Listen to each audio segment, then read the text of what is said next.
At last, Thomas slowed down as he came to Gordon's Hill.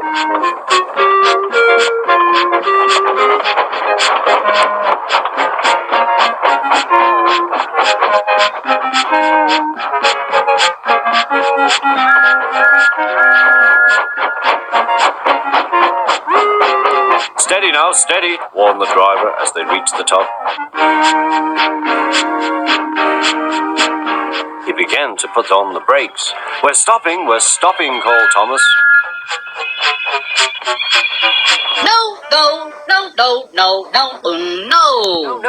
No, answered the trucks, bumping into each other. Go on. Oh, hey! Whoa, hey, what was going on? He wanted to go fast. Your wish is granted. Before the driver could stop them, they had pushed Thomas down the hill and were rattling and laughing behind him. Poor Thomas tried hard to stop them from making him go too fast. Oh my God! Stop pushing! But the trucks took no notice.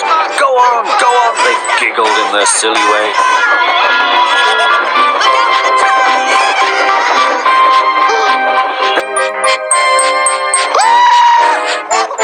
They rattled straight through and swerved into the goods yard. Thomas shut his eyes. I must stop. When he opened his eyes, he saw he had stopped just in front of the buffalo. Are you serious? What is wrong with you all?